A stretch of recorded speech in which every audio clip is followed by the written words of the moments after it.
दे पूरी ये आरज़ू। ये दुआ है तुझसे हमारी प्रभु, कर दे पूरी ये आरज़ू। रूह आ, रूह आ,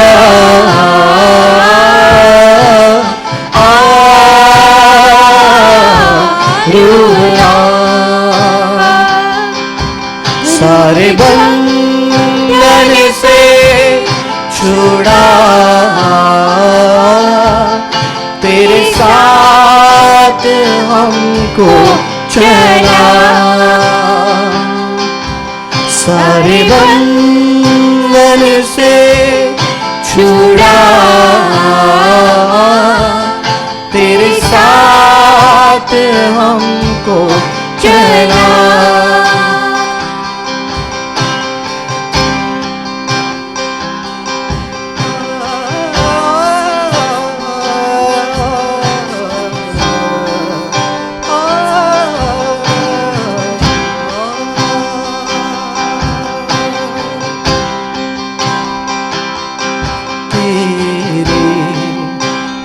वचनों में बढ़ते रहे, मुश्किलों से कभी ना डरे। तेरे ही वचनों में बढ़ते रहे, मुश्किलों से कभी ना डरे।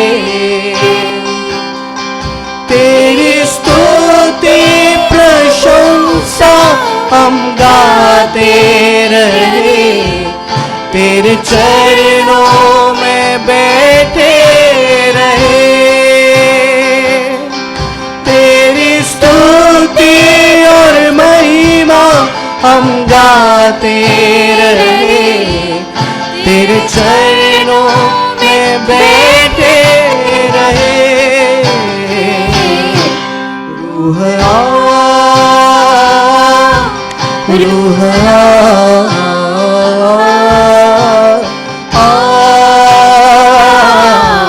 रूह आ, रूह आ, रूह आ,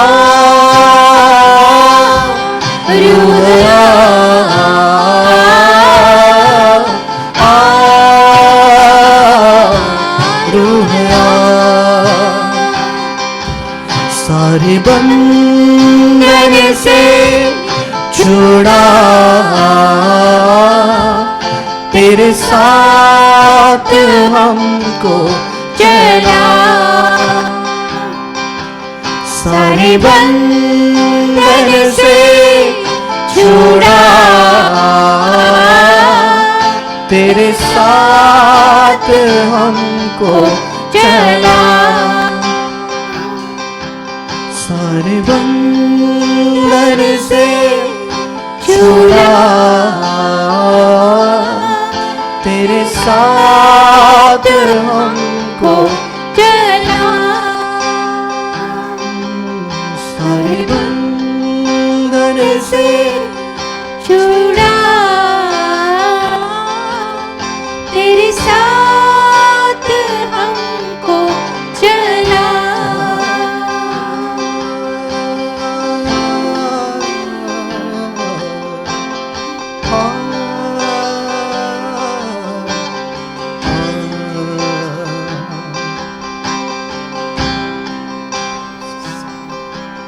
योग्यता से बढ़ के दिया है अपनी दया से तूने मुझे। योग्यता से बढ़ के दिया है अपनी दया से तूने मुझे। मांगने से ज्यादा मिला मुझे, आभारी हूँ प्रभु मांगने से ज्यादा मिला मुझे, आभारी हूँ प्रभु मैं।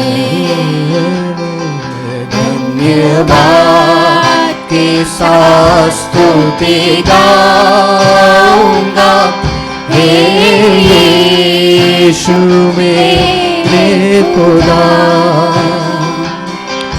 उपकार तेरे हैं बेशुमार, कोटि कोटि स्तुति धन्यवाद।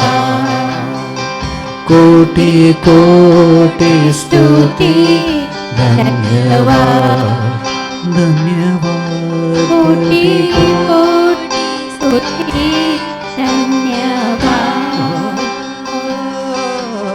कोटि कोटि स्तुति धन्यवाद, कोटि कोटि स्तुति धन्यवाद।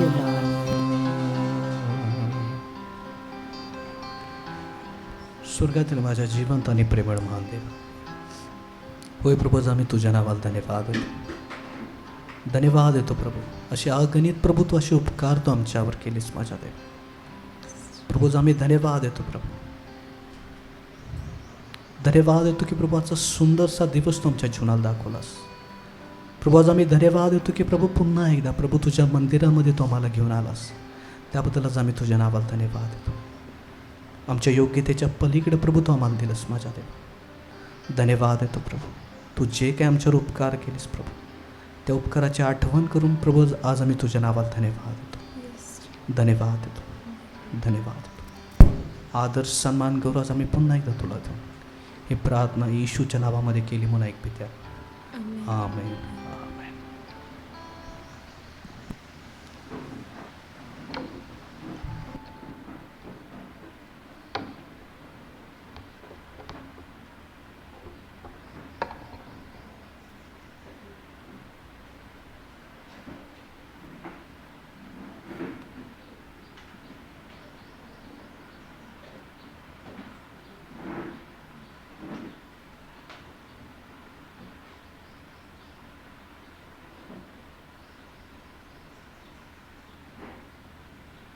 प्रभूची स्तुती असो.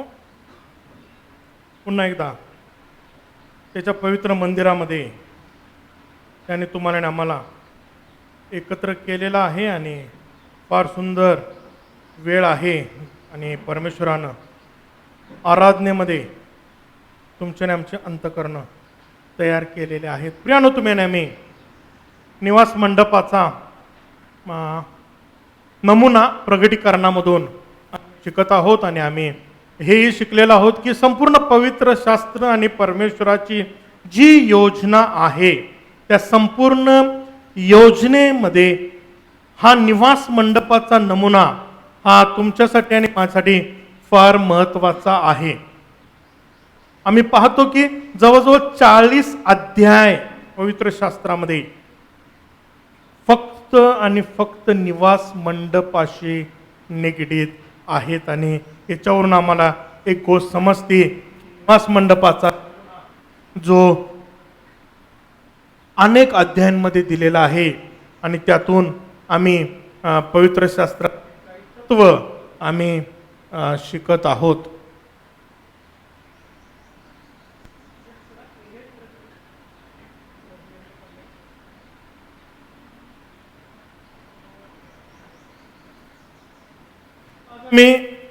मेज किंवा आम्ही समक्षतेच्या भाकरीचा मेज आम्ही बघत आहोत. मागील काही आठवड्यांपूर्वी आम्ही दीपस्तंभाबद्दल शिकलो की योहान प्रगटीकरणामध्ये पहिली गोष्ट कोणती बघितली असेल तर ती म्हणजे दीपस्तंभ. आणि आम्ही पवित्र स्थानामध्ये आहोत आणि या पवित्र स्थानामध्ये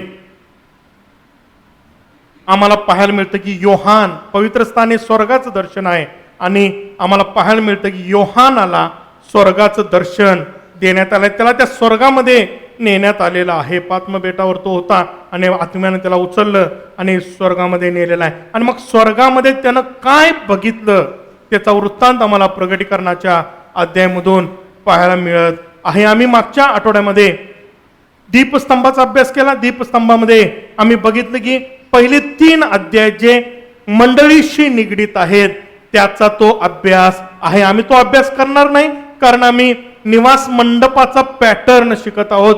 ऑलरेडी आम्ही 1-1.5 वर्ष आम्ही ह्या नमुन्याचा प्रगटीकरणाचा अभ्यास आम्ही केलेला आहे.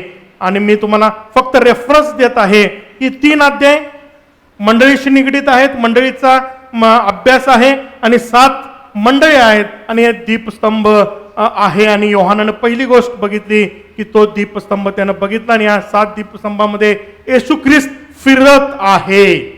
आणि आम्ही बघितलं की येशू ख्रिस्त काय करत, आज 2000 वर्ष झाले येशू ख्रिस्त स्वर्गामध्ये गेलेला आहे आणि तो काय करत आहे. तर पहिली गोष्ट आम्ही बघितली की याजक काय करत होता, आम्ही बघणं गरजेचं आहे निवास मंडपात. आणि आता येशू ख्रिस्त काय करत आहे, तोच याजक आहे, पवित्र याजक आहे, तो प्रमुख याजक आहे. आणि तेच काम जी छाया जुन्या करारात होती तीच प्रगटीकरणामध्ये आम्हाला ख्रिस्त करत असलेला आम्हाला पाहायला मिळत आहे. आता आम्ही या ठिकाणी 2 गोष्टी बघितल्या दीपस्तंभाजवळ की येशू ख्रिस्त काय करत आहे, तर तो मंडळीला काय करत आहे, पवित्र आत्मा देत आहे. पवित्र आत्म्याची कमतरता पडणार नाही मंडळीला, त्यासाठी तो काय करत आहे, तेलाची सोय करत आहे, पवित्र आत्म्याची सोय करत आहे. कशासाठी, की मंडळीनं प्रकाशित व्हावं. प्रकाश देवाच्या वचनाचं प्रगटीकरण आहे, प्रगटीकरण घ्यावं आणि काय करावं, इतरांवर प्रकाशित करावं. बघा मंडळीचा अभ्यास आहे. आता पवित्र स्थानामध्ये तो त्याच्या विश्वासणाऱ्यांसाठी, मंडळीसाठी तो काय करत आहे, कार्य करत असलेलं आम्हाला पाहायला मिळतं. पहिलं कार्य बघितलं की तो पवित्र आत्मा आम्हाला देत आहे, पवित्र आत्म्याचं मार्गदर्शन आम्हाला करत आहे आणि पवित्र आत्म्याची कमतरता पडणार नाही याची काय करत आहे, तो काळजी घेत आहे. दुसरी गोष्ट, वाता काय करत आहे, ट्रिम करत आहे जेणेकरून आमचा प्रकाश अधिक चांगल्या रीतीनं प्रभावी पडावा.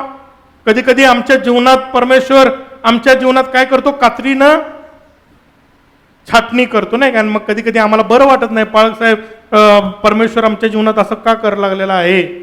पण आम्ही ह्याचा उद्देश बघणं गरजेचं आहे की जितकं तिची वात कटिंग केलेली असेल तेवढा प्रकाश तो दीप चांगला देणार आहे. आणि तिची सगळी जबाबदारी कोण घेत आहे, येशू ख्रिस्त आज घेत आहे. म्हणून येशू ख्रिस्त फक्त घरामध्ये स्वर्गामध्ये जाऊन बसलेला आहे असं नाही, तर तो काम करत आहे आणि तो तुमच्यासाठी आणि माझ्यासाठी काही गोष्टी करत आहे. त्याचा लाभ घेणं आज मंडळीची काळाची गरज आहे. आता आम्ही दुसऱ्या गोष्ट बघत आहोत जो आम्ही आज अध्याय 4 ते अध्याय 8 या अध्यायांमधून आम्ही काही गोष्टी बघणार आहे. आणि हे 4 ते 8 अध्यायामध्ये आम्हाला शिक्क्यांचा अभ्यास पाहायला मिळतो.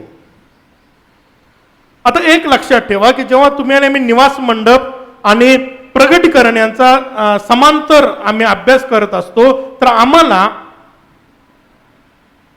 पहिली गोष्ट बघितलेली आहे. आता दुसरी गोष्ट तिथं असणं हे काय आहे, अपेक्षित आहे. बरोबर आहे. आम्ही बघितलं योहानाच्या शुभवर्तमानामध्ये येशू ख्रिस्तानं जे बोललेलं आहे निवास मंडपाच्या पॅटर्ननीच बोललेलं आहे. मग जर आम्ही प्रगटीकरणाचा अभ्यास करत आहोत आणि मग निवास मंडपाचा पॅटर्न जर आम्ही शिकत आहोत तर आम्हाला एक गोष्टीनंतर दुसरी गोष्ट त्या पवित्र शास्त्रामध्ये प्रगटीकरणामध्ये असणं हे क्रमप्राप्त आहे. आणि मग आम्हाला दुसरी गोष्ट आमच्या समोर दिसते ती म्हणजे काय आहे, मेज आहे. आज आम्ही मेजामध्येही भाग घेणार आहोत आणि आज आम्ही या मेजाचं महत्व आणि मेजाचं जो उद्देश आहे तो आज आम्ही शिकणार आहोत. आणि या मेजाचं गांभीर्य आणि परमेश्वरानं हा मेज का ठेवलेला आहे हेही आम्ही बघणार आहे. प्रियानो, पवित्र शास्त्रात जेव्हा आम्ही अशा गोष्टींचा अभ्यास करतो, निवास मंडप म्हणा, प्रगटीकरण, अनेक लोकांना प्रगटीकरण समजणं कठीण जातं. त्याचं सगळ्यात महत्त्वाचं कारण आहे की त्या प्रगटीकरणामध्ये सिम्बॉल्स आहेत, काही प्रतीक आहेत. आणि जोपर्यंत आम्ही पवित्र शास्त्रातील त्या प्रतीकांचा अभ्यास करणार नाही, त्या सिम्बॉलचा अभ्यास करणार नाही, तोपर्यंत आम्हाला प्रगटीकरण नीट समजणार नाही. आणि म्हणून आम्ही पाहत आहोत की निवास मंडपामध्ये ह्या ज्या गोष्टी आहेत ह्या प्रतिकात्मक आहेत. त्या तुम्हाला काही गोष्टी दाखवण्यासाठी, त्या गोष्टींचा उपयोग कशा रीतीने केला जात होता तसा तो आमच्या आध्यात्मिक जीवनासाठी तो उपयोग आम्ही करून घ्यावा या उद्देशाने हे सिम्बॉलिक, एक काय म्हणतो आपण, एक प्रतिकात्मक अशा गोष्टी ठेवलेल्या आहेत. आणि म्हणून आम्ही प्रतीकांचा पहिल्यांदा अभ्यास करणं फार गरजेचं आहे. आज आम्ही बघत आहोत की मेज, आता मेजाबद्दल जेव्हा जाणार आहोत, आम्ही अभ्यास करणार आहोत, मेज कशाचं प्रतीक आहे हे जोपर्यंत आम्ही अभ्यास करत नाही, जोपर्यंत आम्ही या मेजाच्या भोवती ज्या गोष्टी आहेत त्यांच्या प्रतीक काय आहे पवित्र शास्त्रात त्याचा जोपर्यंत आम्ही अभ्यास करत नाही, तोपर्यंत आम्हाला खऱ्या अर्थानं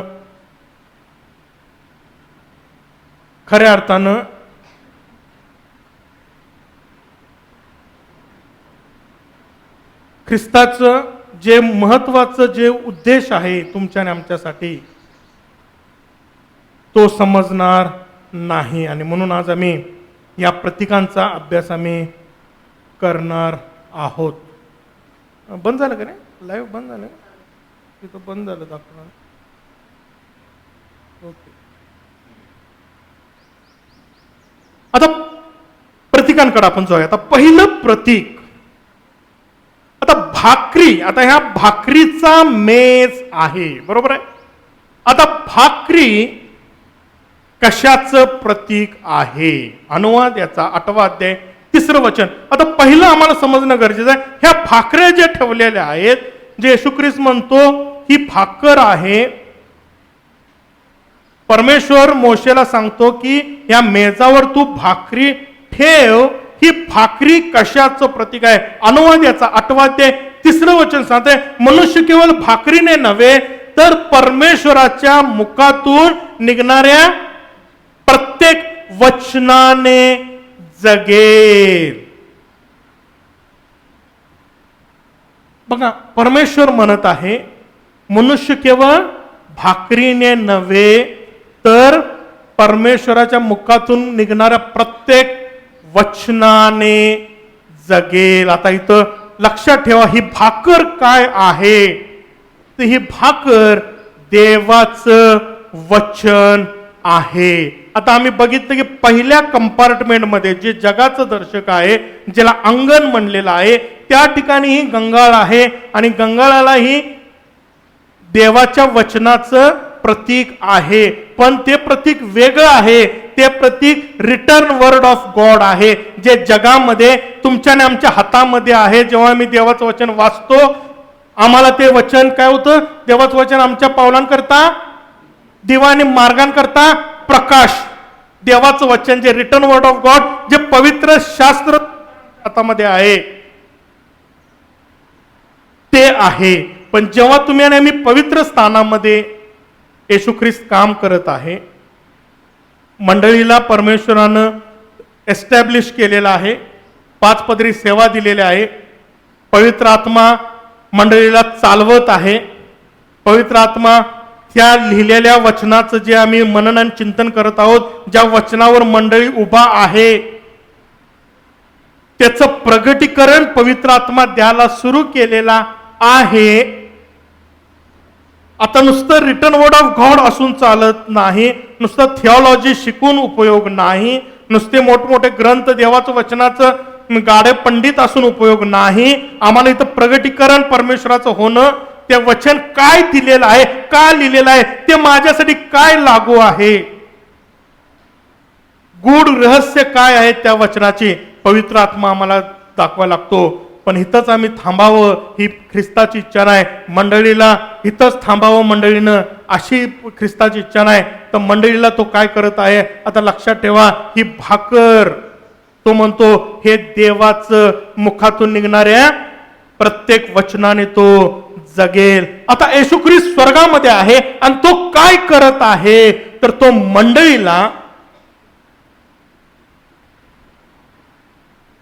कुठे आहे? आता पृथ्वीवर आहे. मंडळी त्याचं उद्देश पूर्ण करण्यासाठी, त्याची इच्छा पूर्ण करण्यासाठी कार्य करत आहे.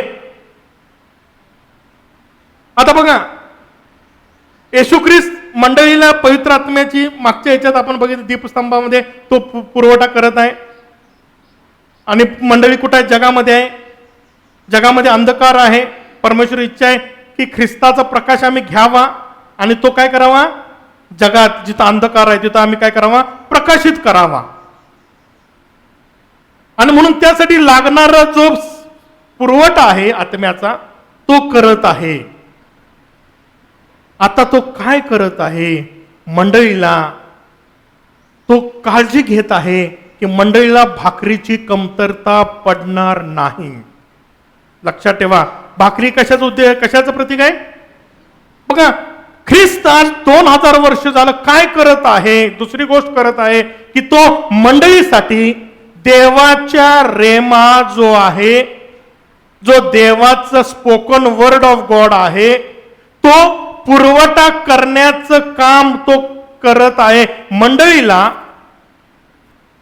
नुसतं रिटन वर्ड ऑफ गॉड असून उपयोग नाही, तर परमेश्वराचा जो स्पोकन वर्ड ऑफ गॉड आहे, जो कार्य करतो. देवाचं वचन सांगते, माझ्या मुखातून निघणारा शब्द कधीही तो पूर्ण केल्याशिवाय माघार येत नाही. हा स्पोकन वर्ड ऑफ गॉड आहे आणि ते वचन कार्य करताना, म्हणून देवाचं वचन सांगते आम्ही मुखानं ते क्लेम करावं वचन. जेव्हा आम्ही मुखातून ते बोलतो, उच्चारतो, ते वचन कार्य करतं. नुसतं मनात असून उपयोग नाही, नुसतं पुस्तकात असून उपयोग नाही, तर ते मुखातून आम्ही बोलणं हे फार गरजेचं आहे. आणि आता देवाचं वचन आम्हाला सांगतं की देवाच्या वचनाचा पुरवठा सतत करण्याचं काम येशू ख्रिस्त करत आहे. तो म्हणतो योहान 6:35 पासून काही वचन जर तुम्ही आणि मी वाचले तर आम्हाला पाहायला मिळतं, येशू ख्रिस्त म्हणत आहे, मी जीवनाची भाकर आहे. येशूने त्यांना म्हणाला, मी जीवनाची भाकर आहे. जो माझ्याकडे येतो त्याला कधीही भूक लागणार नाही आणि जो माझ्यावर विश्वास ठेवतो त्याला कधीही ताण लागणार नाही. मीच जीवनाची भाकर आहे. तुमच्या पूर्वजांनी अरण्यात मन्ना खाल्ला तरी ते मेले. स्वर्गातून उतरणारी भाकर अशी आहे की जी कोणी खाईल तो मरणार नाही. स्वर्गातून उतरलेली जिवंत भाकर मीच आहे. या भाकरीतून जो कोणी खाईल तो सर्व काळ जगेल. जी भाकर मी देईन ती माझा ध्येय असून ती जगाच्या जीवनासाठी आहे. येशू ख्रिस्त तर काय म्हणत आहे? मीच जीवनाची भाकर आहे. जो माझ्याकडे येतो त्याला कधीही भूक लागणार नाही. बघा, एकदा का तुम्ही हा दीपस्तंभ क्रॉस केलेला आहे, एकदा का तुम्हाला देवाच्या वचनाचं महत्व आणि त्याची ती खोली समजायला लागली की तुम्ही ऑटोमॅटिक त्या स्पोकन वर्ड ऑफ गॉड, आणि म्हणून तिन्ही कंपार्टमेंटमध्ये आम्हाला काय आहे? देवाचा शब्द पाहायला मिळतो, नाही काय? पहिल्या अंगणामध्ये आम्हाला रिटन वर्ड ऑफ गॉड आहे, लिहिलेलं पुस्तक आहे, पवित्र शास्त्र आहे. इथं आम्हाला पाहायला मिळतं की लोगस रेमा आहे, स्पोकन वर्ड ऑफ गॉड आहे. पण परम पवित्र स्थानामध्ये स्वतः शब्द आहे. कोण आहे शब्द? स्वतः ख्रिस्त आहे. आम्हाला कुठं जायचं आहे? त्या ख्रिस्ताकडे जायचं आहे, जिथं ख्रिस्ताने आम्ही एक रूप होतो. पण ख्रिस्ताला जो शब्द आहे, देवाचा शब्द आहे, प्रारंभी शब्द होता, शब्द देवाचा होता, शब्द देव होता.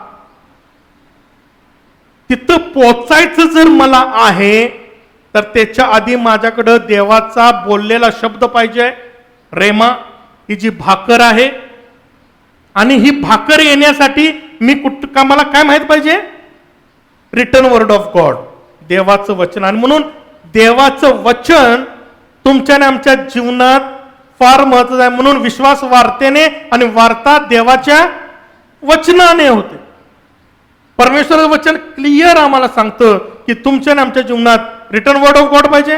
रिटन वर्ड ऑफ गॉड जेव्हा असतं, जेव्हा आम्ही देवाच्या वचनात मुळावलेले असतो,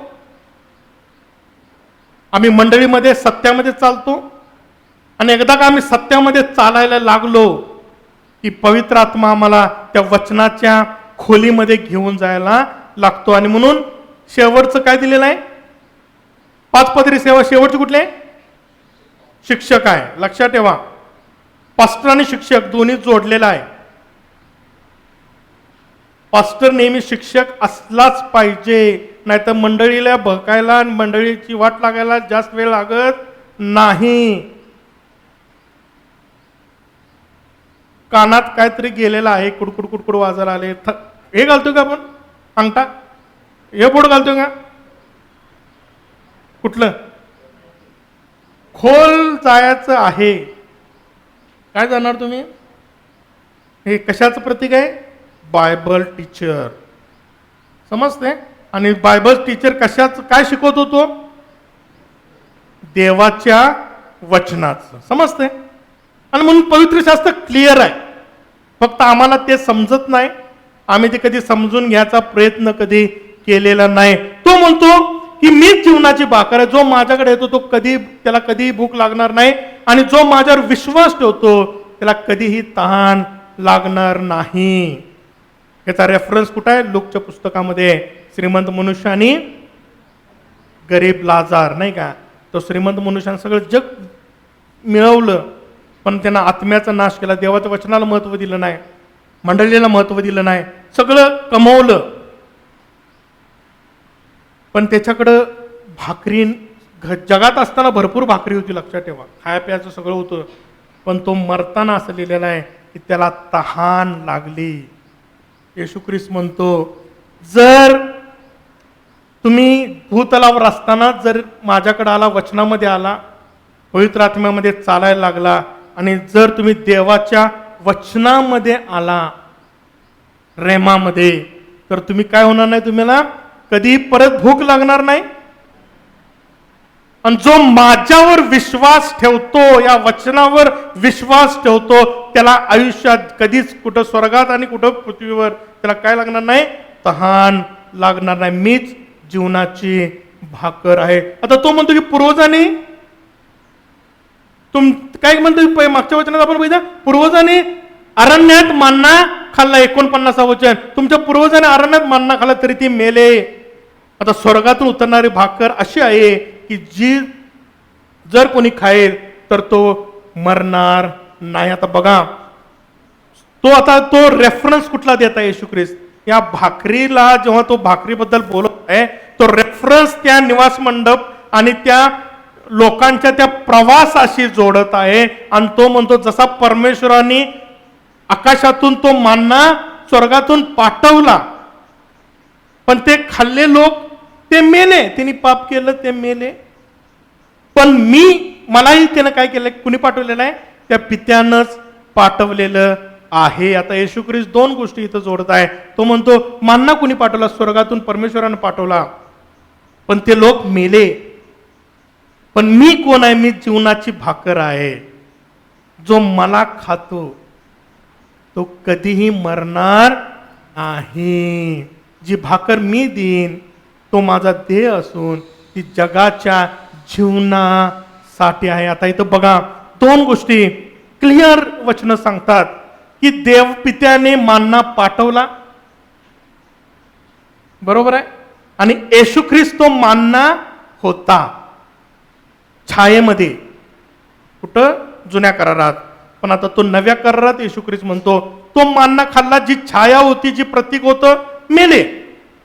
जे कोकरा होता तो वर्षातून एकदा अर्पण केला जात होता प्रायश्चित्ताचा, पण दरवर्षी त्यांना ते करणं गरजेचं होतं. ती छाया होती, ते प्रतीक होतं. आता वास्तविक स्वरूप कोण आहे? मी आहे. तो म्हणत आहे, इथं जी भाकर जी तुम्हाला दिसत आहे ती काय आहे? तर माझा देह आहे, आणि ती जीवनाची भाकर आहे. तो म्हणतो ते वचन आहे, आणि जे वचन मी देतो, आता तो म्हणतो की जे वचन मी देतो, बघा, रिटन वर्ड ऑफ गॉड तुमची तयारी करतं, पण रेमा जो तो देतो, त्याचं वचन तो देतो, तो म्हणतो ते तुमचं काय आहे? जीवन आहे. आणि म्हणून आता हा कंपार्टमेंटच तुमच्या जीवाशी रिलेटेड आहे, बरोबर? बाहेरचा भाग अंगण हे शरीराचं दर्शक आहे. पवित्र स्थान जीवाशी आहे, जीवनाशी आहे, जीव. आता परमेश्वर आमच्या जीवाशी काय करत आहे, बोलत आहे. आणि म्हणून दोघेही देवपिता आणि येशू ख्रिस्त या समक्षतेच्या मेजावर मंडळीसाठी कार्य करत आहेत. बघा आता परमेश्वर आणि ख्रिस्त, पिता आणि पुत्र काय करत आहे. परमेश्वर आहे, त्याला माहित आहे की गरज आहे देवाच्या वचनाची. आणि मग परमेश्वर काय करत आहे, तो बोलत आहे. बोललेला शब्द कोण आहे, प्रारंभी शब्द होता, शब्द देवाचा होता, शब्द देव होता. आता बघा परमेश्वर काय करत आहे, त्याला तो म्हणत आहे आता मंडळीला देवाच्या वचनाची गरज आहे. आणि तो काय करत आहे, ख्रिस्ताला तो मानना म्हणून पाठवत आहे. एवढं समजतंय का. बघा मंडळीसाठी दोन, परमेश्वर आणि पुत्र दोन्ही कार्य करत आहेत आज. कशासाठी, की मंडळीला देवाच्या रेमाची, स्पोकन वर्ड ऑफ गॉडची कमतरता पडता कामा नये. पण आज मंडळांचं चित्र काय आहे. आज वचनाला महत्व दिलं जातं का, नाही दिलं जात. मंडळीच्या पूर्ण 2 तासाच्या सर्व्हिसमध्ये बाकी सगळं असतं. 1 तास 1.5 तास वर्शिप असते, 1 तास 1.5 तास प्रार्थना असते. आणि मग वचनाला किती वेळ असतो, 10 मिनिटं, 15 मिनिटं, 20 मिनिटं. त्याच्यावर गेले तर सगळे पाळक तिथं दुसऱ्या दिवशी दिसणार नाही पुढच्या रविवारी. नाहीतर आम्ही झोपणार, नाहीतर पाळक साहेबाला मनात काय नाही ते सगळं बोलून मोकळं होणार. पण मंडळीची वस्तुस्थिती काय आहे, मंडळी परमेश्वरानं कशासाठी निर्माण केलेली आहे, आणि मंडळीमध्ये जो मेंढपाळ आहे, जो पालक आणि शिक्षक असावं, ही परमेश्वराच्या वचनात त्या अथॉरिटी खाली नियोजन आहे मंडळीमध्ये. बघा प्रेषित आहे, जो चारी काम करणारा आहे, जो संदेष्ट आहे त्याचं काम नुसतं आहे संदेश द्यायचा आहे. तू हे केलंस बाबा, तू ही केलंस, परमेश्वर तुझ्याबद्दल असं म्हणत आहे. सगळ्यात मोठं बोट इव्हँजलिस्ट, सुवार्थिक, लांबपर्यंत पोचलं, सगळं आणलं. पण आता ह्या तिघांनी आणलेली लोकांना वाढवायचं काम, त्यांची काळजी घ्यायची काम कुणाचे आहे, मेंढपाळाची आहे. तो म्हणतो मी मेंढवाड्याचं द्वार आहे, आणि तो मेंढरांची काळजी घेत आहे. तो भूतलावर असतानाही त्यानं काळजी घेतली, आज स्वर्गामध्ये असतानाही तो तिची काळजी घेत आहे. पण आज आम्ही विचार करूया मंडळी म्हणून, एक याजक म्हणून, तुम्ही आणि आम्ही सर्व याजक आहोत, पवित्र याजक, राजकीय याजक. आज आम्ही मंडळीला परमेश्वर जो सप्लाय करत आहे, जो देवाचं वचन, स्पोकन वर्ड ऑफ गॉड, आम्ही प्रामाणिक आहोत का देवाचं वचन पोचवण्यामध्ये, आम्ही प्रामाणिक आहोत का. कुठेतरी आम्ही विचार करणं फार गरजेचं आहे की आम्ही प्रामाणिक आहोत का. आज मंडळांमध्ये वेगळं चित्र दिसत आहे. आज मंडळीमध्ये वचनाला महत्व नाही, बाकी सगळ्याला महत्व आहे, पण वचनाला महत्व नाही. पण आज येशू ख्रिस्त 2000 वर्ष काय करत आहे, या मेजावर मंडळीसाठी तरतूद करत आहे. की तो म्हणत आहे, परमेश्वर म्हणताय, माझी इच्छा आहे की माझा मुखातून जो निघणारा शब्द आहे, जो ख्रिस्त आहे, तो मंडळीपर्यंत पोचावा आणि या मंडळीला जीवन मिळावं. आणि ही जबाबदारी कोणी दिलेली आहे, कुणाला दिलेलं आहे, हे 5 पदरी सेवेला दिलेलं आहे. आज या 5 पदरी सेवा ऍक्टिव्हेट आहेत का मंडळीमध्ये, आम्ही कुठेतरी थांबून विचार करावा. आज आम्ही मंडळी म्हणून, आम्ही याजक असताना आम्ही ती सेवा करत आहे का. मंडळीला देवाचं वचनामध्ये मुळावण्यासाठी, स्थिर करण्यासाठी आम्ही कार्य करत आहोत का. आता प्रगटीकरणाकडे येऊया आपण. आता 6व्या अध्यायामध्ये काय झालेलं आहे बघा. आता प्रगटीकरणामध्ये जेव्हा 3रा शिक्का फोडला जाणार आहे, आता लक्षात ठेवा किती सण आहे, ऋतू आहेत, किती हंगाम आहेत, कोणकोणते हंगाम आहेत. हंगाम पहिला कुठला आहे? सातूचा हंगाम कुठं आहे? वेदी जवळ आहे. दुसरा गव्हाचा कुठं आहे? पेंटिकॉस्टच्या. आता बघा गव्हाचा हंगाम कुठं आहे? पेंटिकॉस्टच्या सणाचा. आणि मग कुठला आहे हंगाम? फळाचा हंगाम आहे, मंडपाचा सण आहे, धार्मिक वर्षाचा शेवटचा सण आहे. पहिला हंगाम कुठला आहे? सातूचा हंगाम आहे, धार्मिक सण, धार्मिक कॅलेंडरची सुरुवात आहे. दुसरा आता फार महत्वाचा आहे, मंडळी. आता बघा परमेश्वरानं ज्वारी सांगितलं नाही, परमेश्वरानं मका सांगितलं नाही, परमेश्वरानं दुसरं काय सांगितलं नाही. परमेश्वरानं काय सांगितलं? गव्हाचा हंगाम. आणि तुम्ही आम्ही गव्हाची कोण आहे? पेंडी आहोत, पेंडी आहे नाही काय. आणि या सणाला बघा आपण सण शिकणार आहे, पण याचकानं ती पेंडी काय करायची आहे? ओवाळायची आहे. काय करायचं, काय दाखवायचं आहे? एक दाना मेला होता, पण आता ते उठलेला आहे, पीक आलेलं आहे. आता एकच नाही आहे दाना, तर तो काय पूर्ण मंडळी आज स्वर्गामध्ये पोचणार आहे. आता बघा मंडळी, आता इथं गव्हाचा हंगाम आहे. आता 6व्या अध्यायामध्ये आपण जेव्हा सिक्वेन्स बघत आहे नाही का, प्रगटीकरणामध्ये नमुना बघत आहे निवास मंडपाचा, मग दीपस्तंभ योहानानं बघितला, मग या मेजाबद्दल काहीतरी प्रगटीकरणामध्ये असलंच पाहिजे नाही का, नाही तर तो नमुना आहे का? नाही. मग आम्ही जे शिकत आहोत ते सगळं व्यर्थ आहे. आता बघा 6वा अध्याय आणि 5व्या वचनापासून काय म्हणत आहे वचन? 3रा शिक्का फोडला. त्याने 3रा शिक्का फोडला तेव्हा 3रा प्राणी ए असे म्हणाला. ते मी ऐकले. मग मी पाहिले तो एक काळा घोडा आणि त्यावर बसलेला कोणी एक माझ्या दृष्टीस पडला. त्याच्या हातात तराजू होता आणि जणू काय 4 प्राण्यांच्या मधून निघालेली वाणी मी ऐकली, ती अशी. आता क्लायमॅक्स आहे बरं का. आता काय परमेश्वरानं त्या घोड्याला काय सांगितलेलं आहे, त्या देवदूताला काय सांगितलेलं आहे? तो 3रा शिक्का फोडायला सांगितलेला आहे. लक्षात ठेवा.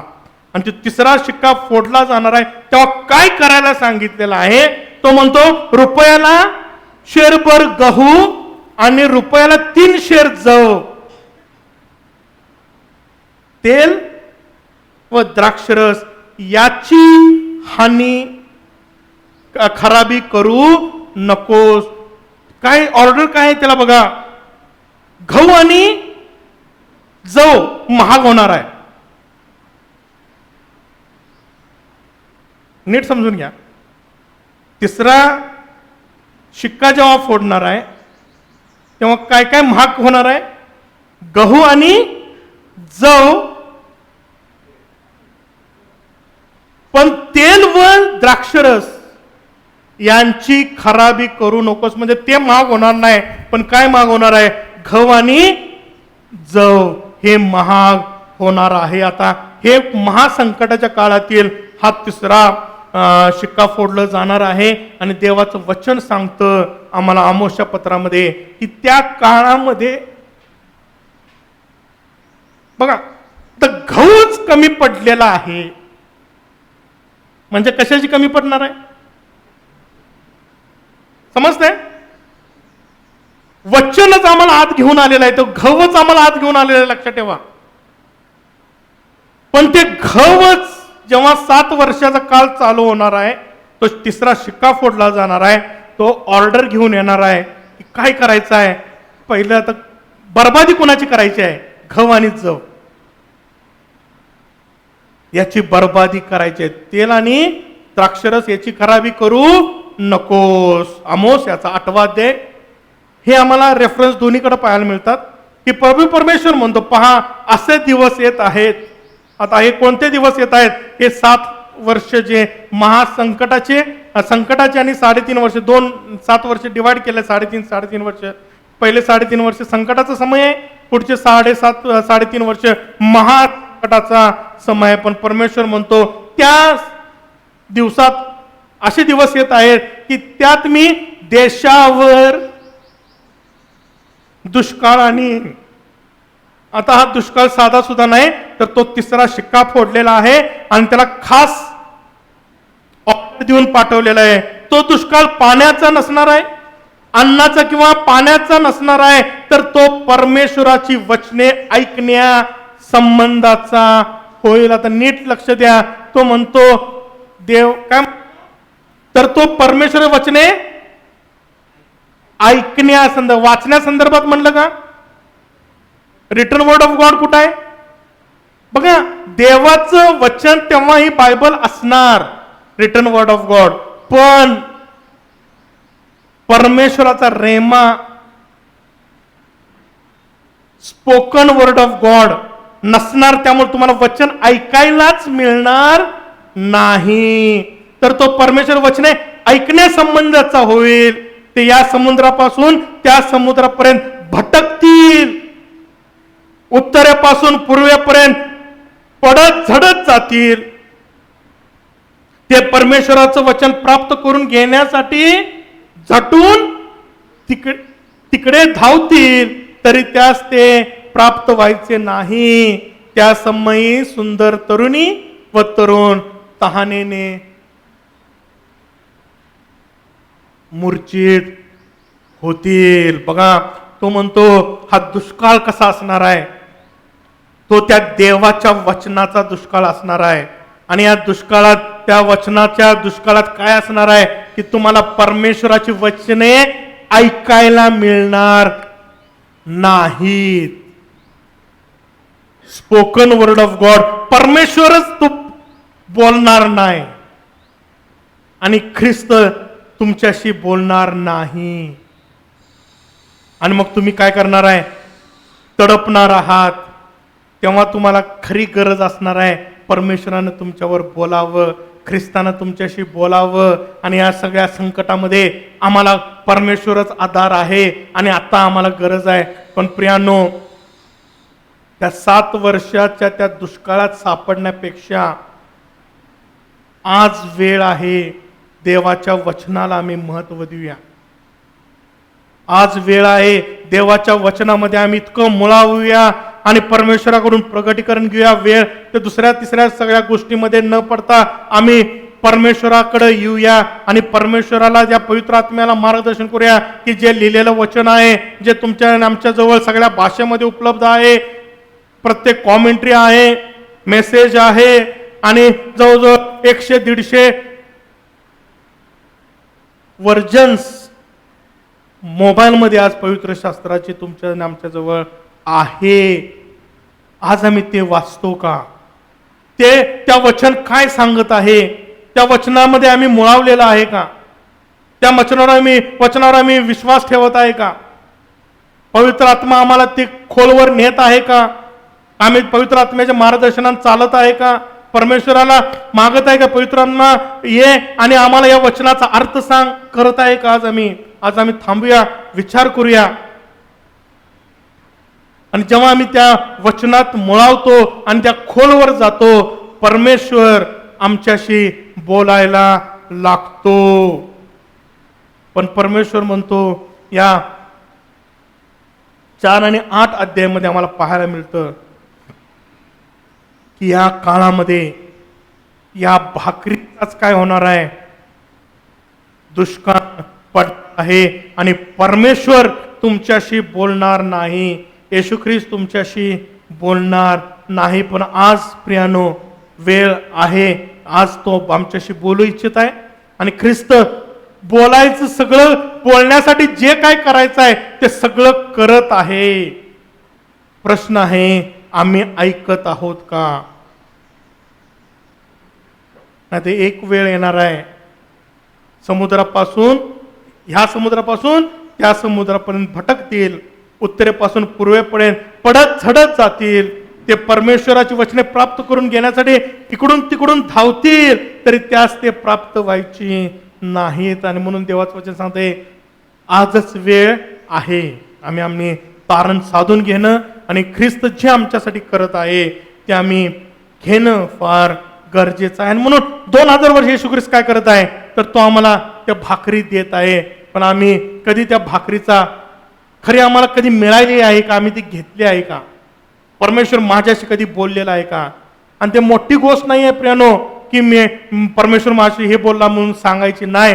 परमेश्वर जेव्हा माझ्याशी बोलतो, मी तृप्त होतो आणि मी परमेश्वराची आराधना करतो. मी स्टेजवर येऊन हे सांगत नाही परमेश्वर माझ्यावर हे बोलला ते बोलला. हे दिखावपणा वेगळा आहे प्रियानो. आम्ही दिखावपणा करणारे ख्रिस्ती असू नये, तर आम्ही ते परमेश्वर जे आमच्याकडे बोलतो, ही प्रतिष्ठेची गोष्ट नाही आहे प्रियानो. हे आम्हाला जीवन मिळण्यासंदर्भात आहे. हे सगळं प्रतिष्ठा भेटते, सगळं बाहेर आहे अंगणात. पण जेव्हा मी इथे येतो, माझ्या जीवाला माहित आहे मी खरा कोण आहे. मला व्हायची गरज नाही, मला ढोंग करायची गरज नाही, मला इतरांना काय गोष्टी दाखवायची गरज नाही, मी काय आहे.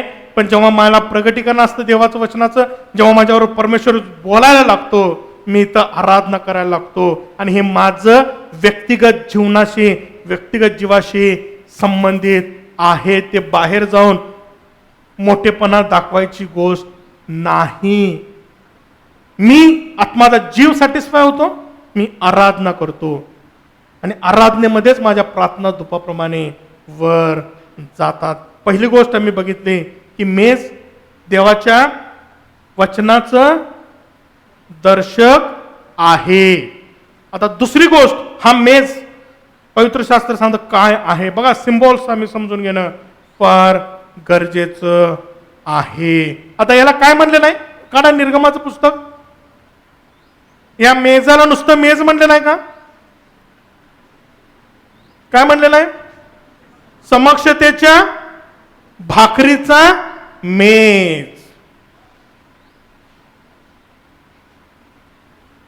आता हा मेज, ही भाकर देवाचं वचन ज्यावर ठेवलेले आहे. आता हे बघितलं, ही काय आहे? देवाचं बोललेला शब्द आहे, बरोबर. स्पोकन वर्ड ऑफ गॉड आहे ही भाकर आहे. मनुष्य केवळ भाकरी नव्हे तर देवाच्या मुखातून निघणार प्रत्येक शब्दातून, आणि तो शब्द कोण आहे? ख्रिस्त आहे. पण देवाचं वचन सांगतंय प्रगटीकरणामध्ये की या भाकरीचा एक दिवस दुष्काळ येणार आहे, परमेश्वर बोलायचं बंद होणार आहे, ख्रिस्त आमच्याशी बोलायला बंद होणार आहे. आता ही भाकर कशावर ठेवलेली आहे? तर ह्या मेजावर, किंवा ह्या जरा हा मेज जो आहे त्यावर ती भाकर ठेवलेली आहे. आता हा जो मेज आहे हे काय आहे? तर हा मेज, देवाचं वचन आम्हाला सांगते, हे देवाचं सिंहासन आहे.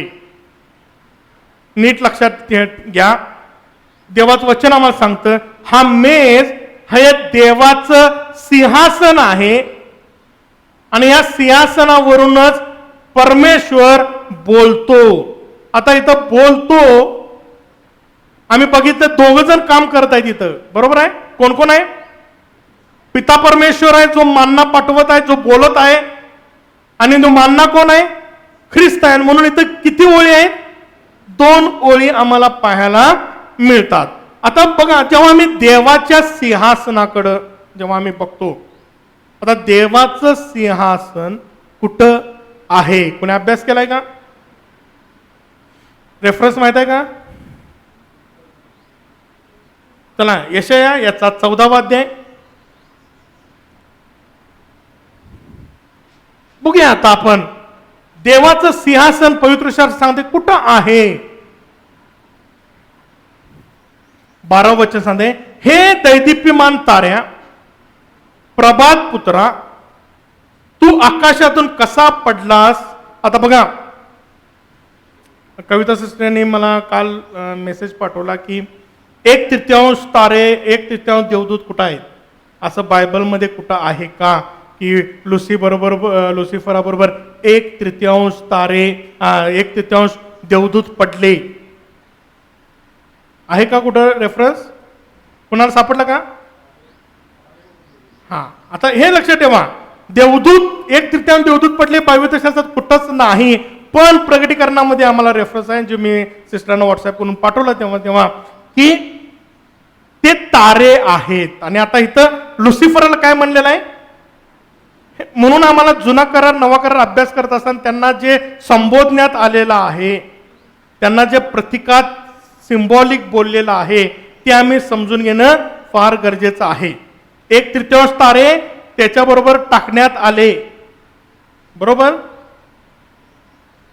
पण आता इथं लुसिफराबद्दल जेव्हा सांगितलेलं आहे, हे दैदिप्यमान ताऱ्या प्रभात पुत्रा, तू आकाशातून कसा पडलास, राष्ट्रास लोळविणाऱ्या तुला धुळीस कसे टाकिले, जो तू आपल्या मनात म्हणालास मी आकाशात चढेन, देवाच्या तारांगणाहून माझे सिंहासन उच्च करीन, उत्तर भागातील देव सभेच्या पर्वतावर मी विराजमान होईन, मी मेघावर आरोहण करेन, मी परात्परा समान होईल. आता बघा निवास मध्ये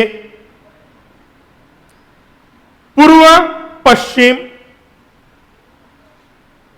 उत्तर दक्षिण. आता मेज कोणत्या दिशेला आहे निवास मंडपात? उत्तरेला आहे. आता लुसिफरानी कशाच्या, आता तो कुठं होता? इथं होता. लक्षात ठेवा, परमेश्वराची इच्छा आहे आम्ही पण इथं असावं. लक्षात ठेवा, इथं काय आहे? परमेश्वराबरोबर सहभागिता आहे. इथं काय आहे? परमेश्वराच्या प्रगटीकरणाचा प्रकाश आमच्यावर पडत आहे, नाही का? आम्ही परमेश्वराच्या रोज आम्ही देवाचं वचन आम्ही ऐकत आहे, परमेश्वर आमच्याशी रोज बोलत आहे आणि मग आम्ही त्याच्याशी काय करत आहे? इथं बोलत आहे. बघा, 1 वे नाही टॉक आहे, इथं 2 वे टॉक चाललेला आहे, बरोबर आहे. पवित्र स्थानामध्ये इथून आम्ही बोलत आहे परमेश्वराबरोबर, इथं परमेश्वर आमच्याशी बोलत आहे, आम्ही त्याच्या समक्षत आहे, म्हणून त्याला समक्षतेची भाकरीचा मेज म्हणलेला आहे. इथं समक्षत आहे, अंधार नाही, तर इथं देवाच्या प्रगटीकरणाचा प्रकाश आहे. इथं आम्ही असावं. का आम्ही असावं? कारण इथं लुसिफर होता, तो आराधक होता. कोण होता?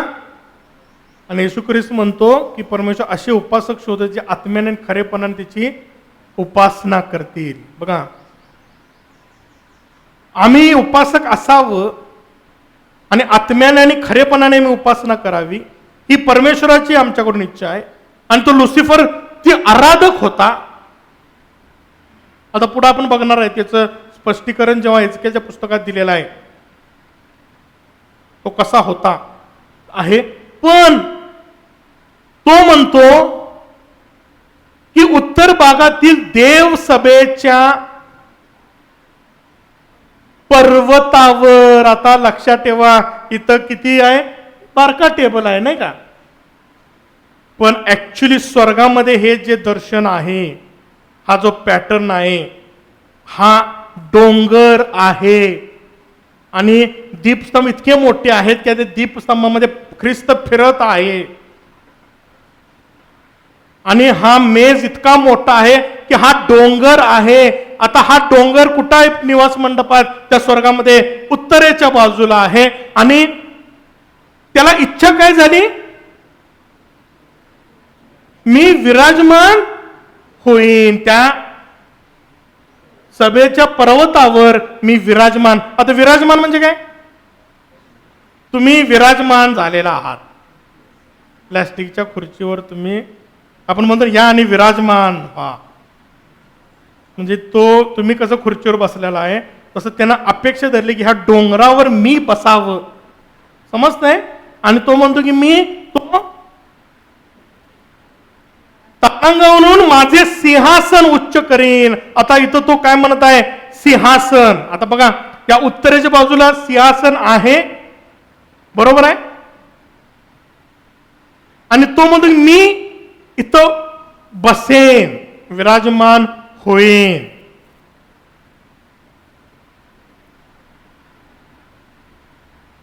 उत्तर भागातील देवसभेच्या पर्वतावर मी विराजमान होईन. आता एजकेलाच्या पुस्तकाकडून आता हे दोन्ही आता हे वचन लुसिफराचं पतन आणि त्याच्याबद्दलचे रेफरन्स आहेत. देवाचा बाग एदेन यात तू होतास. आता बघा त्याचं तो कसा होता, त्याचं किती त्याला दैदीप्यमान तारा का म्हणलेला आहे. अलका, पुष्कराज, हिरा, लसना, गोमेद, यास्वे, नीलमणी, पाचू, माणिक व सोने असे अनेक तऱ्हेचे जवाहर तुझ्या अंगभर होते. सगळं डायमंड, माणिक सगळं त्याच्या अंगभर होते. सगळ्यात प्रतिष्ठित नाही का. आमच्या हातात एखादा हिरा असला गेले भारी नाही, हिराचं नेकलेस असेल तर आणि भारी. हे 5 खडे बिडे असतील तर आणि भारी, बरोबर आहे की नाही. बघा प्रतिष्ठा, तो इतका प्रतिष्ठित होता की आहे नाही तेवढे सगळे मौल्यवान खडे जे आहेत त्याच्या अंगभर होते. पुढं काय लिहिलेलं आहे इंग्लिशमध्ये, काय लिहिले.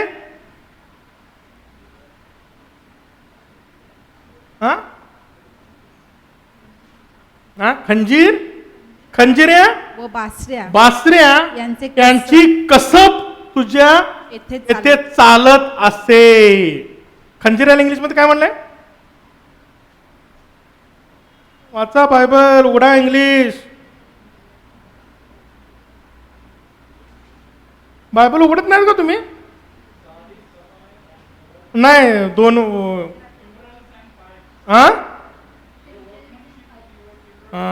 ते बाईक पायपर बघितलंय का. काय बघितलं नाही, कोणी बघितलं नाही. बाईक पायपर ती माणूस येतो ते कांड्या अशा बघा. ते त्याच्याकडे होतो, सेक्सोफोन होता. त्याची कसब तुझ्या येथे चालत असे. तुला निर्मिले त्या दिवशी त्याची योजना झाली.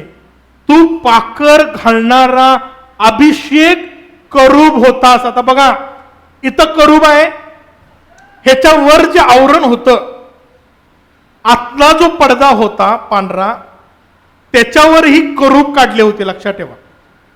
आता इथं सगळं करूबानं पाकर घातलेली होती. आता तो म्हणतो की तू कोण होतास, तू पाकर घातणारा अभिषेक करूब होतास. मी तुझी तशी योजना केली होती. तू देवाच्या पवित्र पर्वतावर होता. हे पवित्र स्थान आहे आणि पवित्र स्थानात तू पर्वतावर होतास. तू अग्निप्रमाणे झगझगणाऱ्या पाषाणातून हिंडत होतास. आता हे जो डोंगर आहे तो साधा सुद्धा नाही. तिथे जी दगड आहेत, पाषाण आहेत, ते कसले पाषाण आहेत. अग्निप्रमाणे झगझगणाऱ्या पाषाणातून हिंडत होतास. तुला निर्माण केलेल्या दिवसापासून तुझ्या ठाई अधर्म दिसून येईपर्यंत तुझी चाल चलवणूक यथा योग्य होती, यथा योग्य होती. इथं फार काय म्हणतो समजून घेणं फार गरजेचं आहे.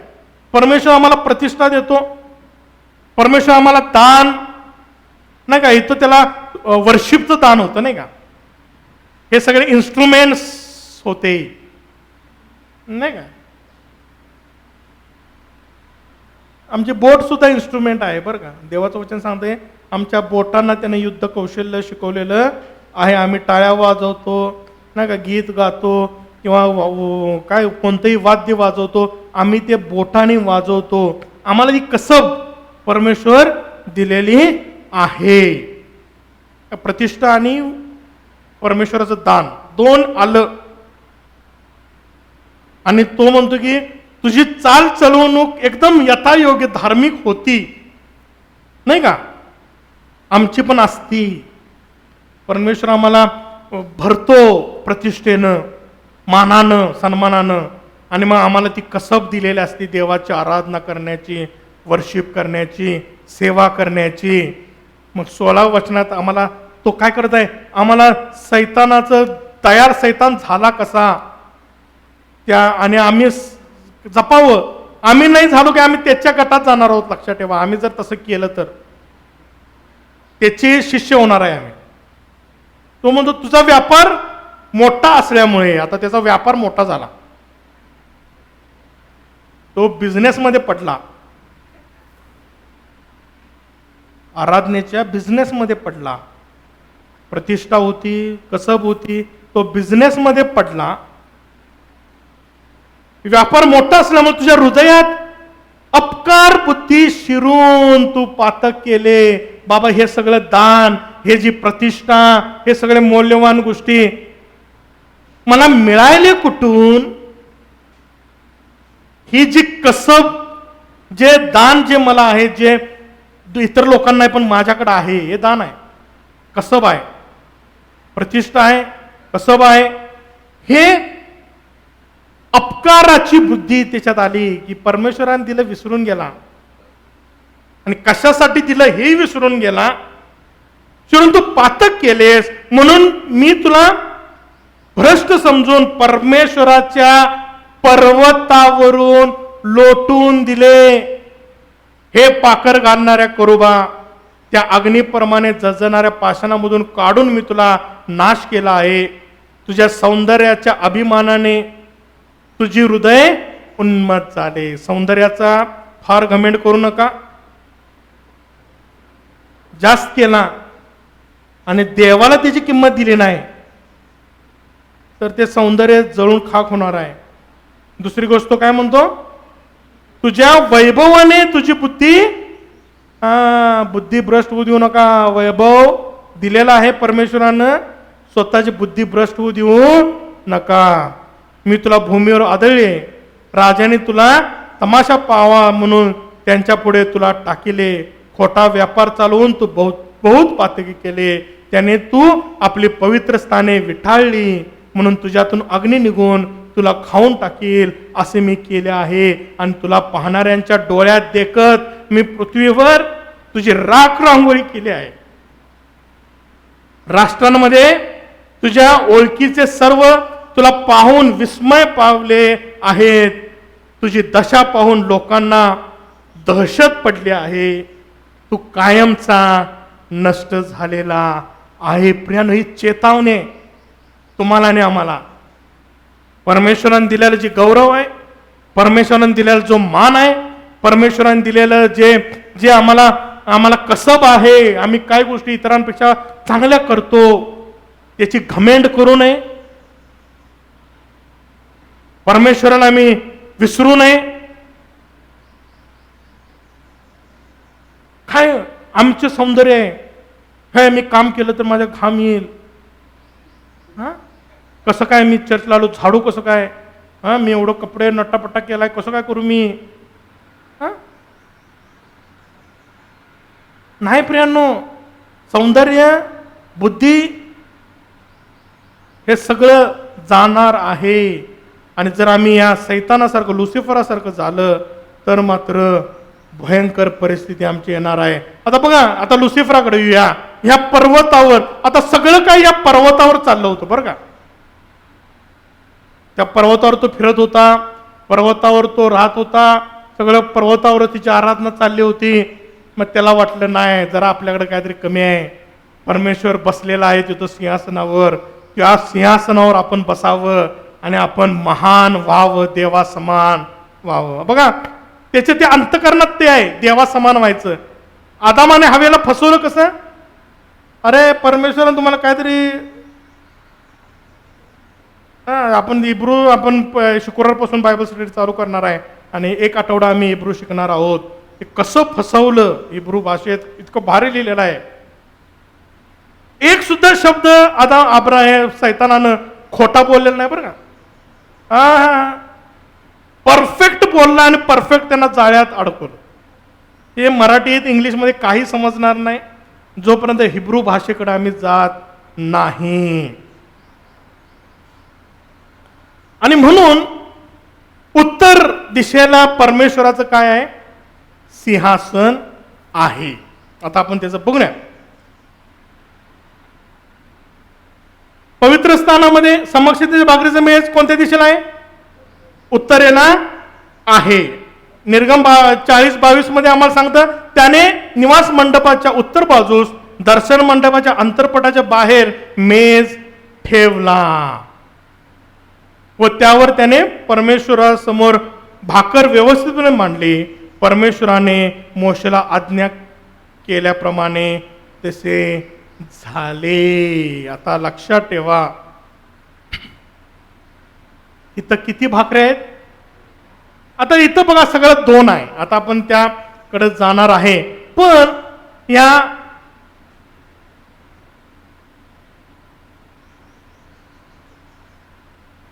मराठीमध्ये समक्षतेची भाकर म्हणलेलं आहे, नाही का? पण हिब्रू भाषेमध्ये फार सुंदर म्हणलेलं आहे. आता कोण लिहिलं?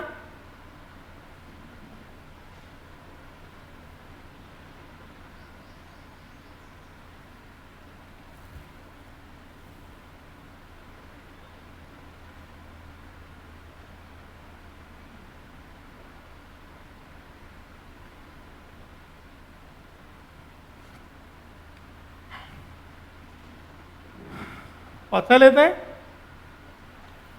ले हे म, लामेद हे आणि मेम. आता हे काय आहे? पे.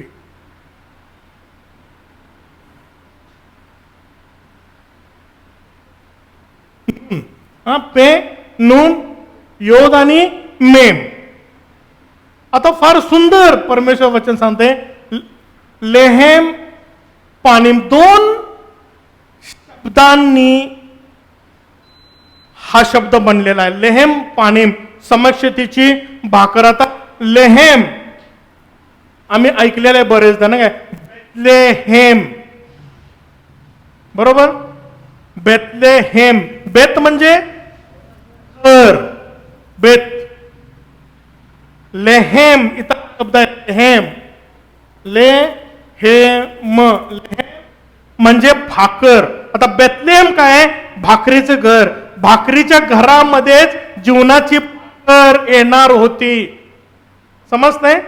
बेतलेहेम मध्ये येशू ख्रिस्त का जन्म घेतलेला आहे हे जेव्हा आम्हाला बघायचं आहे, आम्हाला हिब्रू भाषेकडे जावं लागणार आहे. कारण त्याला तो म्हणतो की परमेश्वरानं मान्ना पाठवला. तो म्हणतो ती जीवनाची भाकर होती. आता जीवनाची भाकर याला, ती कुठे यायला पाहिजे? त्या भाकरीच्या घरामध्येच तो यायला पाहिजे. समजते? परमेश्वराची योजना बघा कशी आहे. आणि म्हणून तो कुठं आला? बेतलेहेम. बेत म्हणजे घर, लेहेम म्हणजे भाकरी. आता मी भाकरी बघत आहोत, नाही का?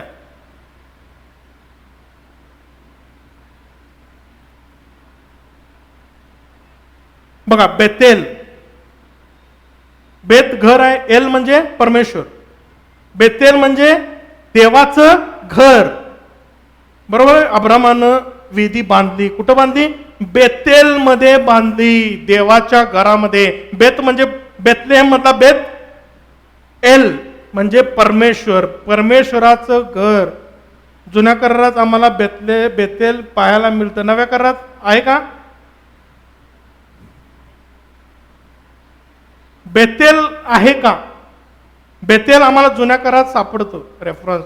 पण कुठेही सर्च करा, कुठल्याही सॉफ्टवेअरमध्ये सर्च करा, तुम्हाला नव्या करारात बेतेल सापडत नाही. मग तुम्ही असं म्हणणार का की बाबा नव्या करारात देवाचं घर कुठं आहे? आम्ही कुठं विधी बांधावी? नाही का? अब्रामानं बेतेलमध्ये बांधली, पण नव्या करारात परमेश्वरा तो आम्हाला बेतेल दिलंच नाही. पण तिमोथेचं पत्र वाचा, पाऊल सांगत आहे आता ते बेतेल नाही राहिलं. आता बेतेल काय आहे? तर तो म्हणतो तिमोथेला की देवाच्या घरामध्ये तू कसा राहिला पाहिजेस, तुझं वर्तन कसं असलं पाहिजे. तो पूर्ण तिमोथेच्या पत्रांमध्ये तो आम्हाला त्या बेतेल बद्दल सांगत आहे. आणि ते बेतेल आज कोण कुठं आहे, तर देवाची मंडळी आज बेतेल आहे नव्या करारात. आणि म्हणून बेतलेहेम लेहेम, तसं म्हणा भाकरी लेहेम. आता नुसती भाकरी नाहीये, लक्षात ठेवा, या मेजावर नुसती भाकरी नाहीये, हे काय आहे नाही का, वचनाचं प्रतीक आहे. पण ते एकटी नाहीये, त्याला आता जोडलेलं आहे पाणी म. आता हे दोन भागामध्ये हा शब्द डिवाइड झालेला आहे. पाणी म्हणजे फेस,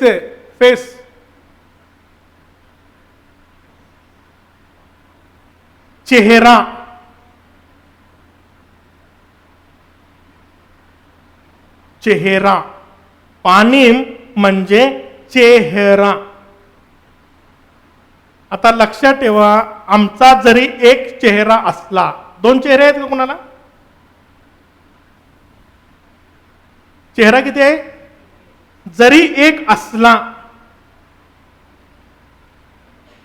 ते इंग्लिशमध्ये समजत नाही, चेहऱ्यामध्ये समजत नाही मराठीत.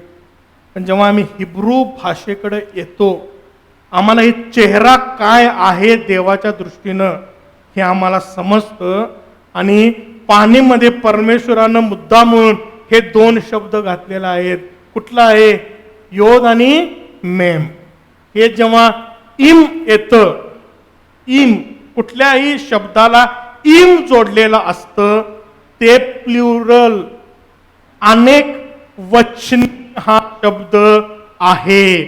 जरी आमचा एकच चेहरा असला तर आमच्या चेहऱ्यात वेगवेगळे भाव असतात. तुम्ही जरा नंतर सर्च करा, नॉर्मन रॉकवेल म्हणून एक प्रसिद्ध चित्रकार आहे, आणि त्यानं एक गर्ल विथ ब्लॅक आईज,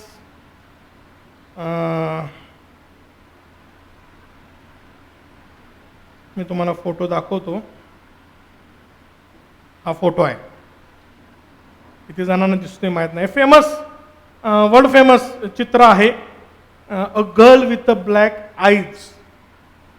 आणि हे सायकोलॉजीचे लोक, डॉक्टर्स, हे चित्र त्यांना अभ्यासायला आहे. आता इथं 3 व्यक्ती तुम्हाला दिसत आहेत. एक पोरगी आहे, ती प्रिन्सिपलच्या दाराच्या बाहेर बसलेली, ऑफिसच्या बाहेर आहे, दिसतंय ना? तुम्ही घरी जाऊन त्या इंटरनेटवर सर्च करा,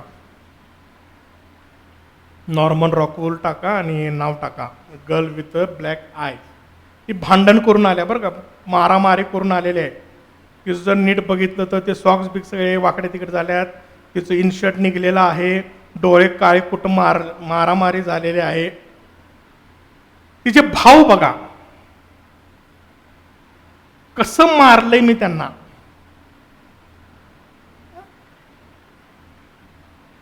भाव. आता आत बाई एक डोकावं लागलं नाही का, ती तिची क्लास टीचर आहे. आता तिचं एक्सप्रेशन बघा, तिला एक हे करायचं, तिचं वेलफेअर करायचं आहे, तिला पुन्हा मेन मध्ये आणायचं आहे, मेन लाईनमध्ये. आणि म्हणून तिचा एक चेहरा आहे, आणि आत प्रिन्सिपल बसलेला आहे, आणि तो आता काय करायचं. आता ह्याचं जर तुम्ही हे रिसर्चसाठी हे फोटो वापरलेला आहे, की लोकांचे चेहरा जरी एक असला तरी त्यांचे हावभाव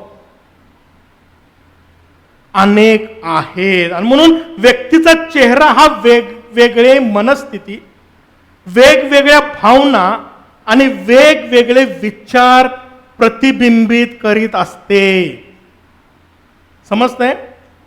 व्यक्तीचा चेहरा प्रत्येक मनस्थितीत आपला चेहरा बदलतो, बरोबर आहे की नाही? आणि म्हणून आपण बघितलं समजतं, अरे आज जरा दुःखी आहे, आज जरा गंभीर आहे, काहीतरी झालंय. आमच्या चेहऱ्यावर आमची मनस्थिती प्रमाणे चेहरा बदलतो. वेगवेगळी भावना आमच्या मनात आल्या की आमचा चेहरा बदलतो, आणि वेगवेगळे विचार आमचे काय करतात, आमचा चेहरा प्रतिबिंबित करतात. आता हिब्रू पाणिम हा शब्द स्ट्रॉंग्समध्ये आपण हिब्रू शिकताना स्ट्रॉंग्स लेक्सिकन आम्ही वापरतो नाही का. हिब्रू शब्दचे एक कोश आहे स्ट्रॉंग्स, त्यात 6440 हा शब्द आहे. आणि त्याला जेव्हा आपण क्लिक करतो तेव्हा आम्हाला त्या पाणिमचा अर्थ आम्हाला समजतो. आता पाणिममध्ये इन हे अनेक वचनी अर्थ दर्शवते, म्हणजे एखाद्या व्यक्तीचा चेहरा हा अनेक चेहरे प्रगट करीत असतो. पाणिम या शब्दाचा अर्थ एखाद्या व्यक्तीची समक्षता किंवा व्यक्तीच्या स्वभावाची पूर्णता असा आहे. हे मी स्ट्रॉंग्स मधलं तुम्हाला मराठीत ट्रान्सलेशन करून करत आहे.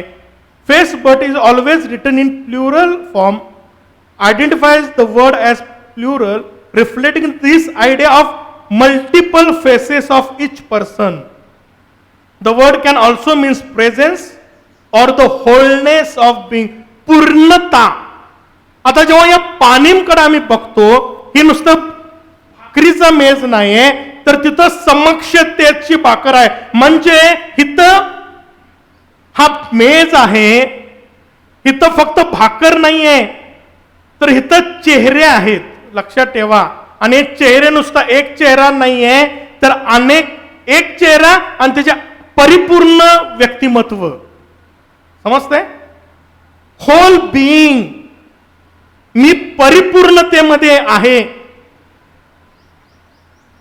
आता ह्याला समक्षतेची भाकर म्हणलेलं आहे किंवा मेज म्हणलेलं आहे. म्हणजे ह्या आपण बघितलं, हा हे सिंहासन आहे. आता या सिंहासनावर 2 व्यक्ती आहेत, कारण इथं सगळं 2-2 आहे. बरोबर आहे. आता काय काय 2 आहे बघा. 2 भाकर आहेत. इथं समक्षता आहे, म्हणजे फेस आहे. समजते? आता एक फेस नाहीये, तर परमेश्वराचं पूर्णता, वेगवेगळ्या भावना, वेगवेगळे त्याचे वैशिष्ट्य सगळं इथं आहे. ह्या शब्दातून आम्हाला समजतं. आता बघा, आता जर किंग जेम्स व्हर्जन कुणाकडे असेल तर बघा, कारण मराठीत नेहमी पंडित रमाबाईचं भाषांतर आपण घेऊया त्यातल्या त्या स्टँडर्ड, आणि इंग्लिशमध्ये किंग जेम्स व्हर्जन हे त्यातल्या त्यात हिब्रूमधून बऱ्यापैकी ओके ट्रान्सलेशन झालेलं आहे. आता निर्गम याचा 25वा अध्याय 24 आणि 25 वचन आपण इंग्लिशमध्ये वाचूया आपण. आता तुम्हाला समजल इथं काय आहे. हे सिंहासन आहे, पण सिंहासनवर काय आहे. हा वाचा कोण रे, जरा माईक द्या कोणतरी, म्हणजे आपल्या रेकॉर्डिंगला जरा. And thou shalt overlay it with pure gold, And thou shalt overlay it with pure gold, and make thereto a crown of gold round about. and make thereto a crown of gold. Round about. आता तो म्हणतो की ह्या मेजावर काय करायचं आहे, की सोन्याचा मुकुट, क्राउन ऑफ गोल्ड. 25वा वचन. And thou shalt make unto it a border of a hand breadth round about. And thou shalt make a golden crown to the border thereof round about. आता इथं काय सांगितलेलं आहे, 24 वचनामध्ये एक सांगितलेलं आहे की तू काय कर, दिसतं का तिथून तुम्हाला, एक क्राउन कर. आणि 25व्या वचनात दुसरं एक क्राउन कर. बरोबर आहे. 2 क्राउन, आणि कशामध्ये, सोन्यामध्ये कर. आता मला सांगा, परमेश्वराला जर इथं बसायचं आहे, या पवित्र स्थानात त्याला बसायचं आहे, विधीवर बसू शकेल का हो परमेश्वर? विधीला काय आहे, शिंगावर बसेल का परमेश्वर? टोचणार? बसण्यासारखं आहे का जागा? दोघं बसण्यासारखी तर जागा आहे का? नाही. हिच्यावर काय सांगितलं, घरी जाऊन वाचा तुम्ही. निर्गम 30वा अध्याय आणि 3ऱ्या वचनामध्ये काय सांगितलं? And Dau shall overlay it with pure gold, the top therefore and the side therefore around about and the horse therefore, and Dau shall make unto it a crown of gold around both. आता हे crown आहे, पण इथं किती crown आहे? एक आहे. तसंच साक्षीच्या कोशाला देखील क्राउन करायला सांगितले आहेत 25व्या अध्याय 11व्या वचनामध्ये, पण त्या ठिकाणीही आम्हाला एकच क्राउन करायला सांगितलं. म्हणून तुम्हाला इथं सोन्याचा जो गोट दिसत असेल, मुद्दामून केलेला आहे आपल्याला समजायला, की जेव्हा मी सोन्याचा मुकुट म्हणतो, सोन्याचा मुकुट कुणाची आठवण होते आम्हाला? राजाची आठवण येते नाही का? आता बघा, येशू ख्रिस्त पुनरुत्थित झाला आणि मग परमेश्वर काय म्हणतो? तू कुठेही येऊन बसलेला आहे त्याच्या सिंहासनावर, बरोबर आहे. आणि परमेश्वर म्हणतो की माझ्या उजव्या हाताला बस. म्हणजे लक्षात ठेवा की या सिंहासनावर बसण्याची आता इथं एकच जागा आहे जी प्लेन आहे. कुठली आहे? हा मेज आहे, बरोबर. आता ह्या मेजावर उत्पत्ती आपल्या प्रगटीकरणामध्ये पण आम्हाला समजतं, जुन्या करारातही समजतं, नव्या करारात समजतं की येशू ख्रिस्त देवाच्या कुठं बसलेला आहे, बरोबर. आता परमेश्वराने मोशेला सांगितलं इथं 2 गोल्डन क्राउन कर. आता इथं 2 करायची काय गरज होती? कारण इथं 2 जण बसलेले आहेत आणि 2 ही राजे आहेत. समजते? 2 मुकुट आहेत, 2 सोन्याचे मुकुट आहेत, 2 ओळी आहेत. हा, लेवी 25:5 मध्ये तू सपीट घेऊन त्याच्या 12 पोळ्या भाज, 1 पोळी 2 दशमांश सपीटाची करावी, त्याच्या 2 रांगा करून एका रांगेत 6 पोळ्या शुद्ध सोन्याच्या मेजावर परमेश्वरा समोर ठेवाव्या. आता 2 रांगा, किती ओळी? 2 ओळी. आणि एका याच्यात किती? परमेश्वर सांगायला नव्हतं 6च्या 6 एकावर ठेव म्हणून, 12च्या 12 एकावर ठेव म्हणून येत होतं का नव्हतं? सगळीकडे एकच क्राउन करायला सांगितलेलं आहे. मग हितच परमेश्वर का सांगत आहे हिथं 2 कर, 2 ओळी कर, 2 रांगा कर? कारण हे देवाचं सिंहासन दर्शवत आहे. आता लक्षात ठेवा, अद्भुत आहे. 3ऱ्या शक्येच्या वेळी भाकरीचं काय झालेलं आहे? दुष्काळ पडलेला हे आहे. आता हे आम्हाला एकच गोष्ट दर्शवते की समक्षित भाकरीचा मेज हा देवाचं सिंहासन आहे आणि ते उत्तर बाजूला आहे. परमेश्वर दीपस्तंभावर बसू शकत नाही, परमेश्वर धूपवेदीवर बसू शकत नाही. म्हणजे आता इथं जर बसायचं आहे त्याला, तर त्या उत्तरेकडील भागामध्ये आम्हाला जुना करार सांगतं की त्या ठिकाणी त्याचं सिंहासन आहे. आणि या ठिकाणी आम्हाला मिळतं की येशू ख्रिस्त ही देवाच्या सिंहासनावर बसलेला आहे. म्हणजे तिथं 2 जण पिता आणि पुत्र बसलेला आहे. प्रगटीकरण 3:21 मध्ये आम्हाला पाहायला मिळतं की मी जसा विजय मिळून आपल्या पित्याबरोबर त्याच्या राजासनावर बसलो. येशू ख्रिस्त म्हणतो की जसा मी विजय मिळवून आपल्या पित्याबरोबर ह्या राजासनावर बसलो आहे, तसा जो विजय मिळवतो त्याला मी आपल्या सिंहासनावर आपल्या बरोबर बसवेन. लक्षात ठेवा, येशू ख्रिस्त म्हणतो मी पित्याच्या उजवीकडे बसलेलो आहे. कुठे? या सिंहासनावर आहे. पण मी इथं काय येऊन बसलेलो आहे? कारण मी विजय मिळवून बसलेलो आहे. आता तुम्ही ना आम्हाला जर इथं बसायचं आहे तर आम्हालाही काय करायचं आहे? त्या लुसिफरासारखं नुसतं इच्छा करून देवाच्या विरुद्ध चालून इथं आम्ही बसणार नाही, इथून लोटून टाकणार, आपल्याला टाकणार जाणार. पण जेव्हा आम्ही विश्वासानं युद्ध करतो, ख्रिस्ताचे शस्त्र सामग्री घेऊन आणि विजयातून विजयात जातो, सैतानाचे सगळे डावपेच आम्ही मोडतो आणि विजयातून चालायला लागतो. येशू ख्रिस्त म्हणतो, तुम्हीही इथं बसाल. म्हणजे लुसिफराची जी इच्छा होती ती विकृत इच्छा होती. आम्ही धरावं अपेक्षा, आशा, विश्वास, आम्ही एक दिवस इथं येऊन त्याच्याबरोबर बसणार आहे. पण तिथं कंडिशन आहे, तो म्हणतो की तसा जो विजय मिळवतो त्याला मी आपल्या राजासनावर आपल्या बरोबर बसू देईल. येशू ख्रिस्त कुठं आहे? स्वर्गात आता पित्याबरोबर त्याच्या राजासनावर बसलेला आहे. मग त्या सिंहासनावर किती जण बसलेले आहेत? 2 मुकुट आहेत, म्हणजे दोघं आहेत. उत्तरेकडे बाजूस समक्षतेची भाकर. आता इथं पिता आणि पुत्र दोघांचे फेसेस आहेत. दोघांचेही परिपूर्णतेमध्ये ते या ठिकाणी बसलेले आहेत. प्रकटीकरण 12:5 सांगते, सर्व राष्ट्रांवर लोखंडी दंडाने राज्य करेल असा पुत्र म्हणजे कुसंतान ती प्रसवली. कुसंतान म्हणजे येशू ख्रिस्ताबद्दल सांगितलेलं आहे.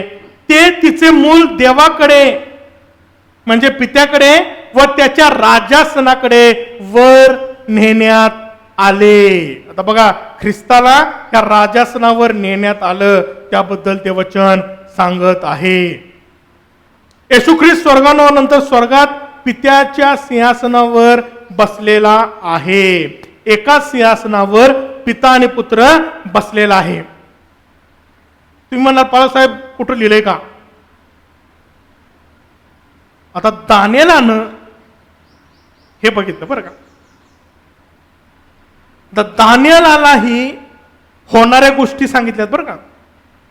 आणि म्हणून प्रकटीकरणाचे पुस्तक नव्या करारात 1 आहे आणि जुन्या करारात 2 आहेत, एजकेल आणि दानिएल, ज्याची भविष्य अजूनही पूर्ण व्हायचे आहेत. म्हणजे प्रकटीकरणाची 3 पुस्तकं आहेत, जुन्या करारात 2 आहेत, नव्या करारात 1 आहे. आता 7वा अध्याय आणि 9व्या वचनापासून आपण वाचायला सुरू करूया. आणि मी येतपर्यंत कोणतरी वाचा. मोबाईल देतो. झालं, शेवटच आपण वाचणार आहे. मी पाहत असता आसने मांडण्यात आली आणि मी येतपर्यंत पाहिले 9वं वचन. मी पाहत असता आसने मांडण्यात आली आणि एक पुरुष आसनारूढ झाला. त्याचा आता लक्षात ठेवा. आता तू काय म्हणत आहे? मी येतपर्यंत पाहिले की राजासने मांडली गेली आणि दिवसाचा पुरातन. पंडित रमाबाईचं भाषांतर कोणतरी असेल तर बघा. हा, मग सिस्टरांकडनं मग.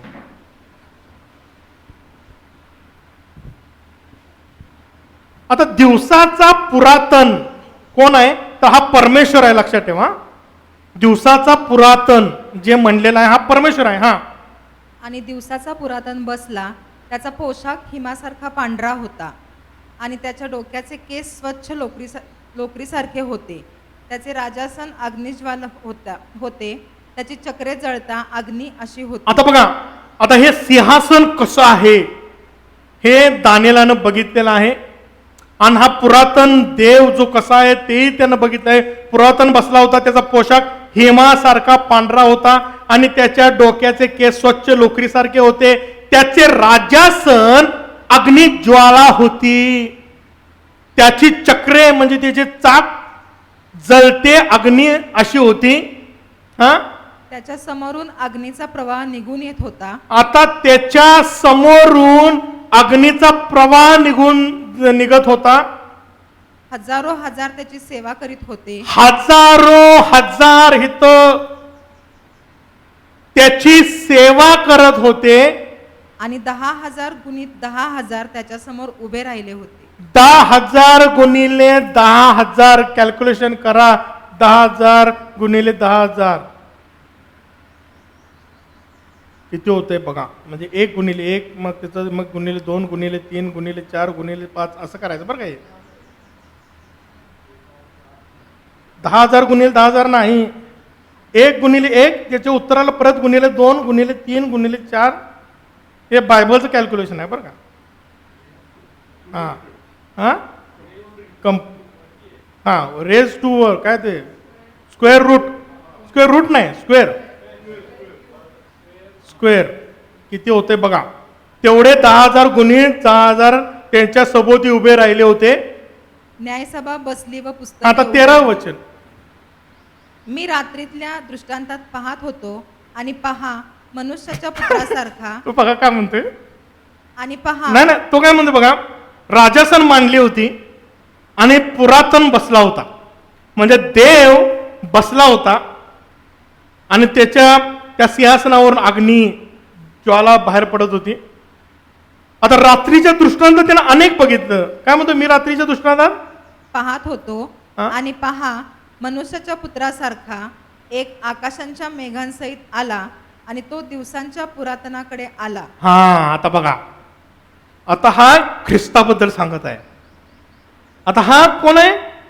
मनुष्यपुत्रासारखा. आता बघा स्वर्गात मनुष्यपुत्रासारखा योहानानं बघितलं नाही का, एजकेलानं बघितलं, दानिएलानं बघितलं. आता पुरातन कोण आहे. देव आहे, बसला होता सिंहासनावर. आता कोण आलेला ते कुणाची एंट्री झालेली आहे. ख्रिस्ताची एंट्री झालेली आहे. हा पुढं. आणि कोणी त्याला त्याच्या समोर जवळ आणले आणि त्याला प्रभुत्व व वैभव व राज्य दिले. ते असे की सर्व लोक, राष्ट्रे व भाषा यांनी त्याची सेवा करावी. त्याचे प्रभुत्व सनातन प्रभुत्व आहे, ते टळून जायचे नाही आणि जे नष्ट व्हायचे नाही असे त्याचे राज्य आहे. हा आता बघा तो आला आणि त्याला कोणीतरी या सिंहासनाजवळ आणलं आणि या पुरातनानं त्याला काय केलं. ख्रिस्ताला हा त्याला प्रभुत्व व वैभव व राज्य दिले. ते असे की सर्व लोक, राष्ट्रे व भाषा यांनी त्याची सेवा करावी. त्याचे प्रभुत्व सनातन प्रभुत्व आहे, ते टळून जायचे नाही आणि जे नष्ट व्हायचे नाही असे त्याचे राज्य आहे. आता या सिंहासनाबद्दल दानिएलानं बघितलं की तो म्हणतो मी परमेश्वराला बघितलं आणि तिथं ख्रिस्तालाही बघितलेलं आहे. आणि परमेश्वरानं ख्रिस्ताला हे सगळं राज्य दिलेलं आहे, त्याला प्रभुत्व दिलेलं आहे, त्याला मान गौरव आणि सगळं राष्ट्र नाही काय. एक दिवस येणार आहे प्रत्येक जिभा कबूल करेल की येशू प्रभू आहे. आणि दानिएलाने ते दृष्टांत बघितला की हा सिंहासन मांडलेलं आहे. प्रकटीकरणामध्ये आम्हाला पाहायला मिळतं सिंहासन मांडलेलं आहे आणि देव आणि ख्रिस्त दोघंही इथं बसत आहेत. प्रियानो आम्ही शिकलो की हे देवाची समक्षता आहे. इथं देवाचं सिंहासन आहे, देवाचं चेहरा इथं आहे जे आम्ही बघू शकतो. आम्ही त्याचं बोलणं ऐकू शकतो. तो आमच्यावर बरोबर तो बोलतो, तो देवाच्या वचनातून बोलतो. लक्षात ठेवा परमेश्वर आमच्याशी त्याच्या वचनातून बोलतो आणि त्याला रेमा म्हणलेला आहे. तो आता जनरल सगळ्यांसाठी नाही, जे त्याच्याजवळ येतात त्यांच्या बरोबर तो काय करतो, बोलतो. हे मेजाचं महत्व आहे. आता बघा येशू ख्रिस्त भूतलावर असताना त्यानं ही मेजाची स्थापना केली. का केली हो. ही मंडळीसाठी आहे. मंडळीनं या मेजामध्ये इथं एंट्री या मेजामध्ये कुणासाठी, कोणाची आहे, फक्त मंडळीसाठी आहे. मंडळीच्या अवयवांसाठी आहे. तिने याचा आणि काय करायचं आहे, फक्त एक औपचारिक वर्षातून महिन्यातून एकदा याचा आहे. मग त्या दिवशी दान दशांश द्यायचा आहे नाही का. आणि मग एक धार्मिक कार्य संपलं म्हणजे महिनाभर निवांत मी मेजात सहभागी झालेलो आहे. हे आमचं काय आहे, मेजा संदर्भातली काय आहे, एक कल्पना आहे. पण जेव्हा आम्ही या निवास मंडपाचा आणि प्रगटीकरणाचा अभ्यास करतो, आम्हाला समजतं की त्यापेक्षाही हा मेज तुमच्यासाठी आणि आमच्यासाठी फार महत्वाचा आहे. ह्या मेजामध्ये, आणि म्हणून ह्या मेजामध्ये आम्ही हात घेताना देवाचं वचन आम्ही सांगतो की आम्ही आत्मपरीक्षण करावं आणि मगच घ्यावं. असं लिहिलं का, प्रार्थना करताना आम्ही आत्मपरीक्षण करावं? आहे का वचनात? बायबल वाचताना आम्ही आत्मपरीक्षण करावं, स्तुती करताना आम्ही आत्मपरीक्षण करावं, प्रार्थना करताना आम्ही आत्मपरीक्षण करावं, आराधना करताना आम्ही आत्मपरीक्षण करावं. कुठंच लिहिलेलं नाही. पण जेव्हा मी या मेजाकडे येतो, येशू ख्रिस्त आम्हाला सांगतो की तो याच आहे. तर आत्मपरीक्षण करा आणि मगच या. कारण जो कोणी अयोग्य प्रकारे भाकर खाईल अथवा प्रभूचा प्याला पिईल, या समक्षतेजवळ याल,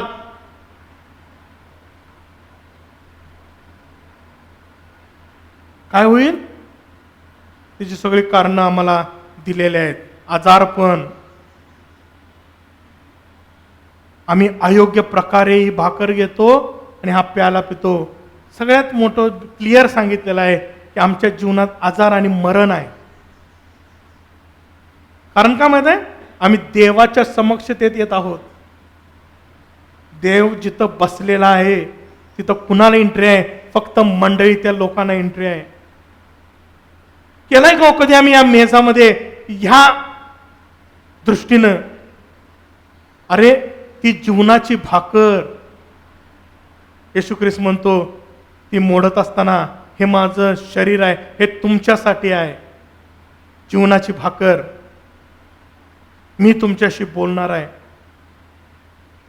आज आम्ही ती भाकर खात असताना, हातात घेत असताना आम्ही त्याची जाणीव ठेवलेली आहे का? मी ख्रिस्ताला स्पर्श करत आहे. कुणालाही तो अधिकार दिलेला नाही.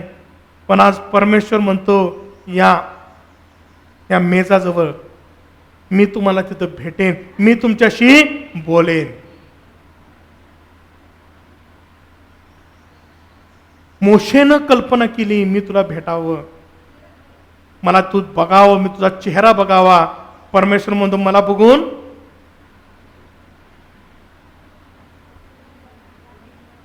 कोणी जिवंत राहणार नाही. इथं आहे परमेश्वर, ज्याला बघितलं की कोणी जिवंत राहणार नाही. पण ते मरू नये म्हणून परमेश्वर ऑलरेडी तिथे अँटीडॉट पण ठेवलेला आहे. कोण आहे? दुसरा येशू ख्रिस्त. येशू ख्रिस्त म्हणतो, ज्यांनी मला बघितलं त्यांनी पित्याला बघितलेला आहे, आणि जो मला खातो तो कधीही मरणार नाही. म्हणजे बघा, या सिंहासनावर तुमच्या आणि आमच्यासाठी किती चांगली तरतूद. मोशे याच्यापासून काय झाला, काय म्हणतो, त्याला ते चान्स मिळाला नाही. पण आज मंडळी म्हणून या मेजाजवळ जेव्हा आम्ही येतो, आम्ही त्याला पाहतो, तो आमच्याशी बोलतो. आणि म्हणून या मेजाला समक्षतेच्या भाकरीचा मेज म्हणलेला आहे, जिथं परमेश्वर आम्हाला ती भाकर हाताळायला देतो. नाही का, आम्ही टँजिबल गोष्टींना हात लावतो, नाही का, आम्ही या वस्तूला हात लावतो आणि मगच आम्हाला समजतं की आम्ही या पेनला हात लावलेला आहे. नाही का, कारण आम्हाला सुवार्ता कोणी सांगितली? थोमानं सांगितली. नाही का, भारतात थोमा आला आणि ते पाहूनच विश्वास ठेवणार आहे.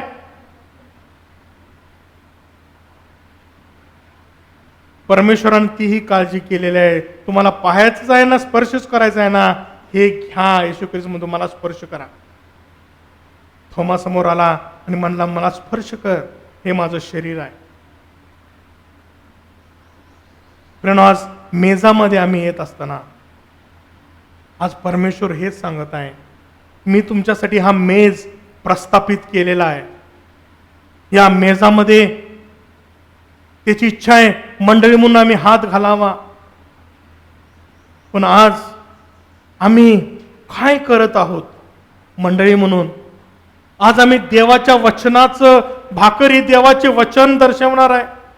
आज आम्ही त्या भाकरीकडं, त्या मेजाकडं, त्या विश्वासाने येत आहे का? परमेश्वर आज माझ्याशी काहीतरी बोलावं म्हणून मी येत आहे का मेजाकडं? रोज मी देवाच्या समक्षतेत जाऊन परमेश्वराचं ऐकत आहे का?